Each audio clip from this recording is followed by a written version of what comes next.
आपको याद होगा कल पेनल्टी कॉर्नर में जाते जाते हमने आपके सामने एक सवाल छोड़ा था, क्या राजस्थान, मध्य प्रदेश, छत्तीसगढ़ के विधानसभा चुनाव राष्ट्रपति शासन में होंगे? यानी कि वन नेशन वन इलेक्शन का जो नारा दिया गया है 3 दिन पहले, 2 दिन पहले, हवाओं में उछल रहा है। संसद का सत्र बुला लिया गया 18 सितंबर को 22 सितंबर तक। उसका विषय किसी को नहीं पता किस विषय पर होगा, और ये हवा में नहीं, मीडिया के माध्यम से बात पूरे देश में फैल गई है कि वन नेशन वन इलेक्शन के मुद्दे पर यह सत्र बुलाया गया, कोई कानून में संशोधन होगा। जगह जगह बहस चल रही है। हमने कल भी आपसे ये कहा था कि लोकसभा चुनाव को अर्ली कराने के लिए किसी कानून संशोधन की जरूरत नहीं है। कभी भी प्रधानमंत्री इस्तीफा दे, लोकसभा का चुनाव हो सकता है। लेकिन विधानसभा के चुनाव उसका टर्म पूरा होने के पहले कराने की जो बाध्यता है, उससे अलग उसका समय निकल जाने के बाद भी 2-4 महीने खींचने के लिए शायद संविधान संशोधन की जरूरत पड़ेगी।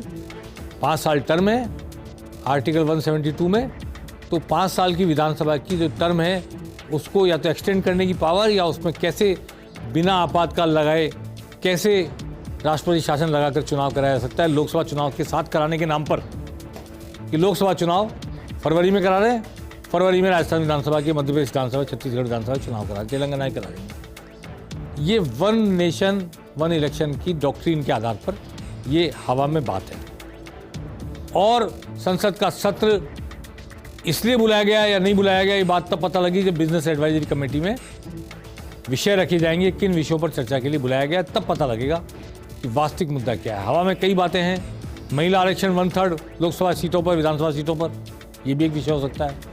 संविधान संशोधन ये भी हो सकता है कि ओबीसी के आरक्षण के मुद्दे पर हो सकता है, यूनिफॉर्म सिविल कोड के मुद्दे पर। लेकिन मैंने आपसे कल ये कहा था कि इस विशेष सत्र में जो कुछ होगा उससे अगले लोकसभा चुनाव का, कम से कम लोकसभा चुनाव, विधानसभा चुनाव भी शामिल हो सकते हैं एक साथ हो, तो उनका एजेंडा सेट किया जाएगा। जो विधेयक लाए जाएंगे, पारित हो नहीं हो, बहस ही हो जाए भले से उन पर, लेकिन वो बीजेपी की नीयत और नीति को स्पष्ट करेंगे जनता के सामने, दिशा को स्पष्ट करेंगे, और उस दिशा के आधार पर आगे चलकर वोट मांगे जाएंगे। ये मेरा मानना है। अब वन नेशन वन इलेक्शन को लेकर बहुत सारी बातें हैं कि क्या कर्नाटक विधानसभा के चुनाव थोड़े दिन पहले हुए, हिमाचल के चुनाव हुए, तो क्या ऐसी विधानसभाओं को भंग करके फिर एक साथ चुनाव कराए जाएंगे लोकसभा के साथ? साल भर भी पूरा नहीं हुआ, या एक साल के अंदर होने वाली हरियाणा की विधानसभा के चुनाव, दूसरे विधानसभा चुनाव, उनको पहले करा लिया जाएगा? ये 5 विधानसभा चुनाव जो दिसंबर में, नवंबर में होने ड्यू हैं, उनको 2-4 महीने आगे खिसका करके राष्ट्रपति शासन लगा के फिर किया जाएगा?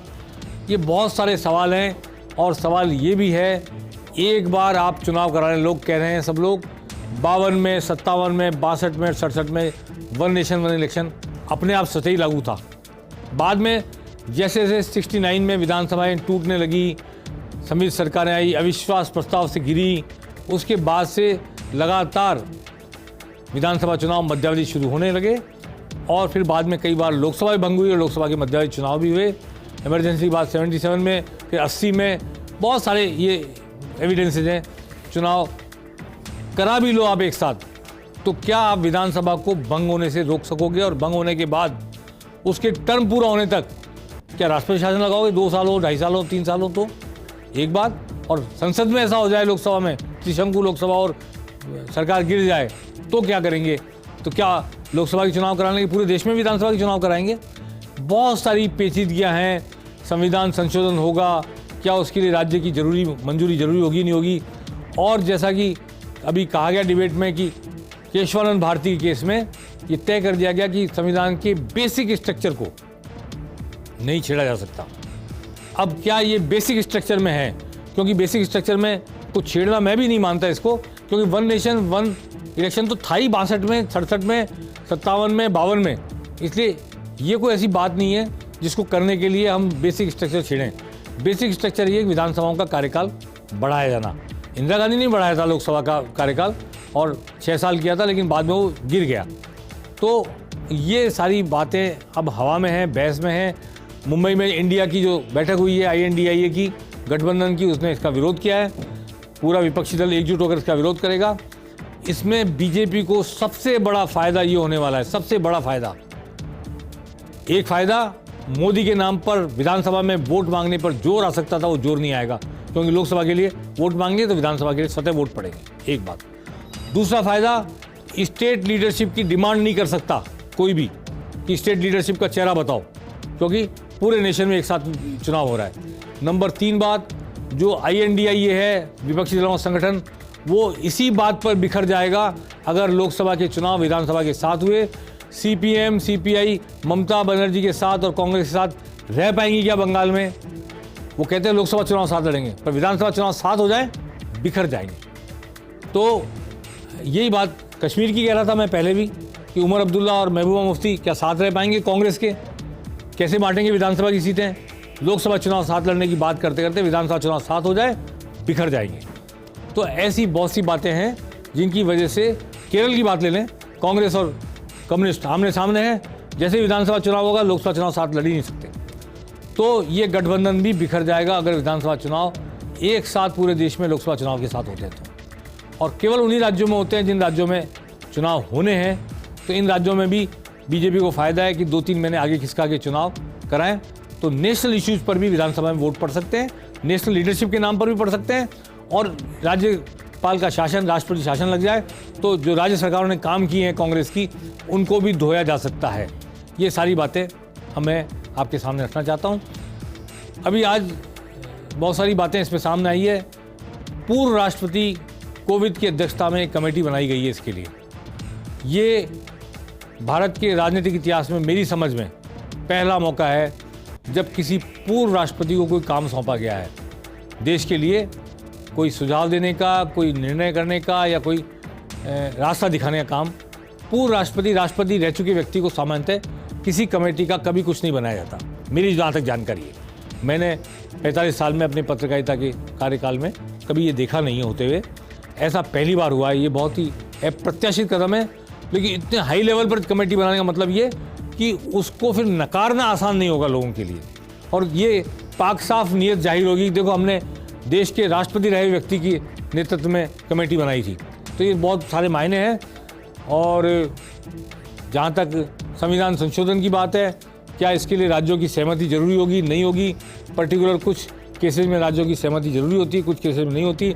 ये मैटर ऑफ स्टडी है कि ये जो संविधान संशोधन अगर कोई करेंगे, आज तो हवा में बातें सारी, अगर करेंगे तो वो क्या उन अनुच्छेदों पर होगा जिन अनुच्छेदों के लिए आपको 2/3 राज्य या 50% राज्यों की सहमति लेनी पड़ेगी। ये सब हवा में है कि क्या सरप्राइज सेशन में आएगा, और सरप्राइज सेशन में जो आएगा उसका विपक्ष कैसे सामना करेगा, और उसमें से क्या बातें लागू होंगी, या लागू है बिना ही उनको नेशनल एजेंडा बनाकर चुनाव करा लिया जाएगा। आज इस बारे में बातचीत की है। अशोक गहलोत ने कुछ बोला है, प्रहलाद जोशी ने जो संसदीय कार्य मंत्री हैं उन्होंने भी कुछ बोला है। आइए सुनते हैं दोनों ने क्या कहा।